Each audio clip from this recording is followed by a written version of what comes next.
Pemirsa, puluhan penumpang KM Dewi Putri panik saat mengetahui kapal mereka bocor di tengah laut. Dalam suasana panik, penumpang berupaya menyelamatkan diri masing-masing. Jangan panik, Bu.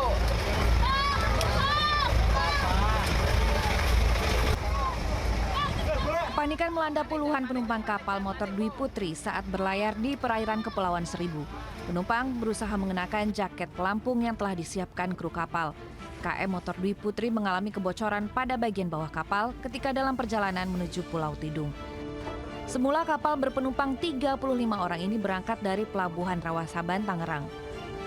Namun karena kebocoran kapal, seluruh penumpang harus dievakuasi.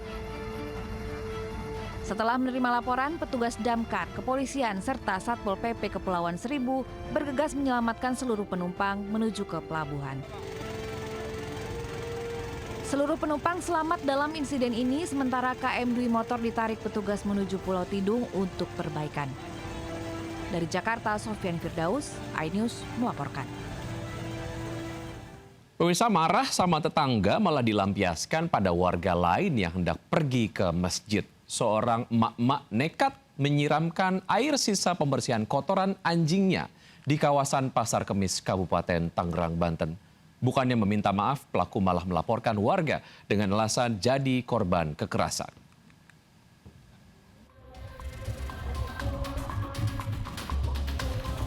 Tanpa rasa bersalah, seorang wanita YS sengaja menyiramkan air bekas pembersihan kotoran anjing ke arah jalanan permukiman kawasan Pasar Kemis, Kabupaten Tangerang. Tak hanya itu, ia juga menyiramkan air bekas kotoran ke arah warga yang melintas menuju masjid untuk sholat. Akibat emosi yang memuncak, warga menggeruduk rumah pelaku yang sudah melakukan aksinya selama 4 tahun. Bukannya meminta maaf, pelaku malah mengelak melakukan perbuatannya meski sudah beberapa kali dilakukan musyawarah. Pihak RT juga sudah mengatakan jika perbuatannya sudah mengganggu masyarakat lainnya. Hasil pemeriksaan sementara, permasalahan berawal dari konflik pelaku dengan tetangga depan rumahnya. Pelaku tidak senang daun pohon mangga tetangganya mengotori halaman rumahnya. Kemarin yang nyiram dari atas dari ke bapak-bapak itu komplain dan dia nggak terima. Sebenarnya kemarin itu mau ngomong baik-baik di sini karena kurang kooperatif, akhirnya orang sebanyak itu, warga udah ngumpul, jadi ya nggak bisa dibendung juga emosinya. Sementara itu, pihak Polsek Pasar Kemis juga sudah melakukan penyelidikan kasus ini. Bahkan, pelaku ternyata sudah membuat laporan pasca penggerudukan dan mengklaim telah menjadi korban tindak kekerasan.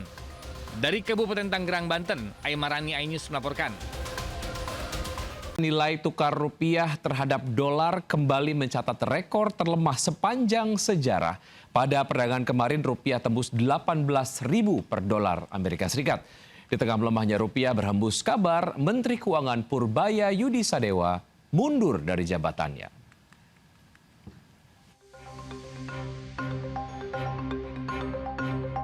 Nilai tukar rupiah semakin hari semakin tak berdaya terhadap dolar Amerika Serikat. Pada perdagangan kemarin, rupiah ditutup melemah ke level 18.049 per dolar Amerika Serikat. Sejak sepekan, rupiah tidak menunjukkan tanda-tanda bangkit.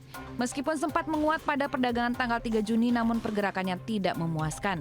Hingga akhirnya pada 4 Juni, rupiah mencatat rekor paling rendah sepanjang sejarah di level 18.039 per dolar Amerika. Seiring melemahnya rupiah terhadap dolar Amerika, berhembus kabar Menteri Keuangan Purbaya Yudi Sadewa mengundurkan diri atau di-reshuffle dari jabatannya. Kabar ini tersebar luas di publik hingga akhirnya saat dihubungi awak media, Menteri Purbaya menyampaikan klarifikasi. Ketika dikonfirmasi, Purbaya dengan tegas menyatakan tidak mundur dari jabatan Menteri Keuangan. Menurutnya, kabar pengunduran diri yang beredar adalah rumor dan tidak benar. Tanggapan yang sama juga disampaikan pihak istana. Kabar pengunduran diri di media sosial Purbaya katanya ada pengunduran diri. Oh, dari mana tuh? Di media sosial udah ramai. Nggak ada. Nggak ada. Saya kira tadi sore juga sudah disampaikan oleh beliau juga kan. Tidak ada rencana pergantian. Lebih lanjut, pemerintah menyatakan bahwa dalam kondisi seperti ini, koordinasi antara menteri dan sektor dibutuhkan untuk menstabilkan nilai rupiah. Tim Liputan iNews melaporkan. Setelah kenaikan harga sejumlah bahan pokok, kini giliran minyak goreng subsidi minyak kita yang rencananya juga akan mengalami kenaikan harga. Meski demikian, hingga kini pemerintah belum menetapkan harga eceran tertinggi.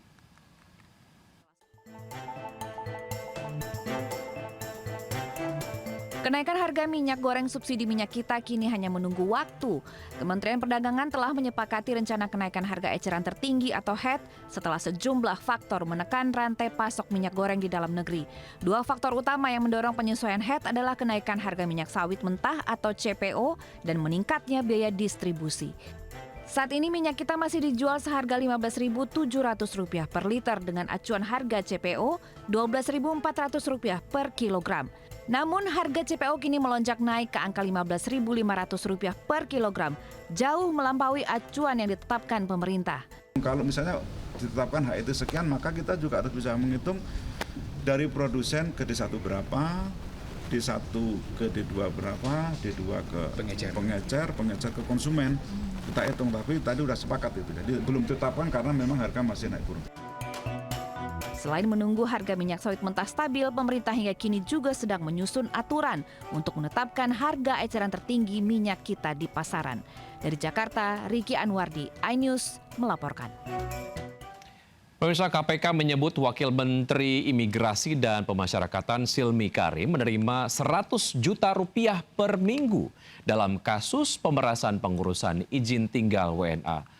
Agar tidak ketahuan, uang hasil pemerasan senilai Rp145 miliar ditransfer ke rekening office boy hingga cleaning service.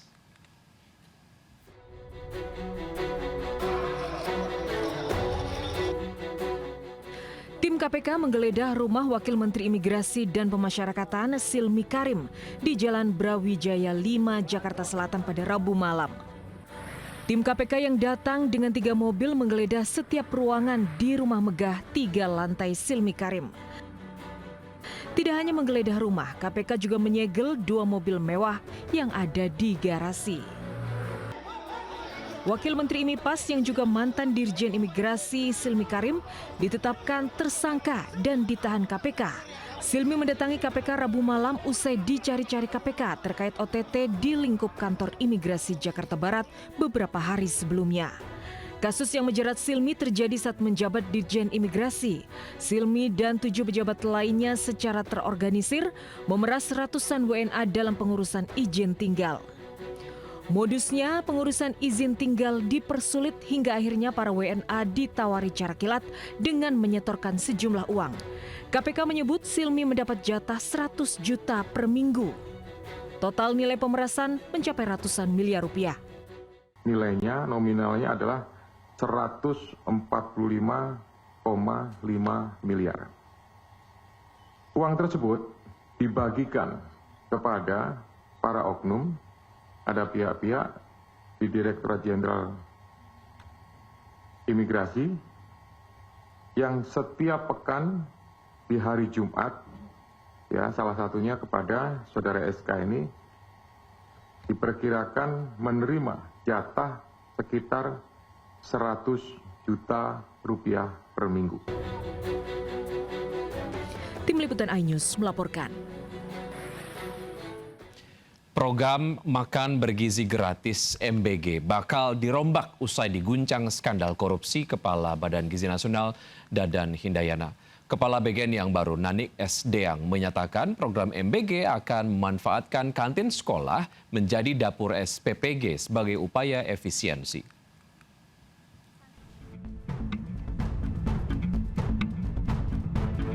Badan Gizi Nasional, lembaga pengelola program makan bergizi gratis senilai ratusan triliun rupiah diguncang skandal korupsi. Kepala BGN Dadan Hindayana dan 2 wakilnya Sony Sanjaya dan Ludwig Pusung ditetapkan tersangka tata kelola MBG. Kejaksaan Agung menemukan macam-macam modus korupsi, mulai dari penunjukan yayasan bermasalah sebagai mitra SPPG hingga markup pengadaan barang dan jasa, mulai dari ribuan motor listrik hingga sepatu pegawai SPPG. Kejaksaan Agung terus mengembangkan kasus ini dengan menggeledah sejumlah tempat. Jumlah tersangka kemungkinan bisa bertambah. Sementara itu, Kepala BGN baru Nanik S. Dayang yang ditunjuk Presiden Prabowo menyatakan program MBG di 2026 akan fokus pada efisiensi. BGN membuka peluang menggunakan kantin sekolah sebagai dapur SPPG. MBG juga akan difokuskan pada daerah 3T, bukan lagi target penambahan SPPG. Tidak harus membangun dapur baru, itu prinsipnya. Kita bisa menggunakan dapur-dapur misalnya kantin sekolah. Karena 3T ini cuma ada yang 200, ada 81, ada 47 orang di wilayah-wilayah itu. Jadi nggak mungkin kita membangun dapur-dapur baru. Anggaran MBG di 2026 dipangkas 67 triliun rupiah dari semula 335 triliun rupiah menjadi 268 triliun rupiah. Tim Liputan iNews melaporkan. Pemirsa, program penghapusan denda bagi kendaraan yang memiliki tunggakan pajak atau pemutihan pajak kendaraan diselenggarakan pemerintah Provinsi Jakarta. Dalam rangka HUT Jakarta ke-499, warga antusias memanfaatkan program itu dengan mendatangi kantor Samsat. Dan berikut adalah laporan jurnalis kami Muharlin dan juru kamera Ari Setiawan. Pemirsa, kabar baik bagi Anda warga Jakarta dan sekitarnya. Pemerintah Provinsi Jakarta dalam rangka perayaan Hari Ulang Tahun Pemerintah Provinsi Jakarta yang ke-499, Pemprov Jakarta menggelar program penghapusan pajak ataupun penghapusan denda bagi Anda masyarakat ini yang memiliki denda atas pajak kendaraan bermotor Anda. Sejak pagi tadi di tempat saya melaporkan saat ini, yakni di kantor Samsat Jakarta Barat, terlihat antusiasme masyarakat yang memanfaatkan program dari pemerintah Provinsi Jakarta atas penghapusan atau pemutihan denda pajak kendaraan bermotor Anda. Ini masyarakat terlihat sangat antusias dan juga berbondong-bondong untuk memanfaatkan program yang digelar oleh pemerintah Provinsi Jakarta, yang mana program pemutihan pajak kendaraan atau penghapusan denda administratif kendaraan yang digelar dari tanggal 1 Juni sampai dengan tanggal 30 Agustus 2026 nanti, membuat sebagian masyarakat ini memanfaatkan momen tersebut untuk melakukan pembayaran pajak mereka atas tunggakan yang mereka dapatkan begitu atas kendaraan bermotor mereka. Dan dari tanggal 1 Juni sampai dengan tanggal 31 Agustus nanti, ini tentunya bisa dimanfaatkan bagi Anda sejumlah masyarakat yang ingin membayar pajak dan juga ingin memanfaatkan momen ini untuk melunasi tunggakan pajak kendaraan Anda. Dari Jakarta, Muharlin Ari Setiawan, iNews melaporkan.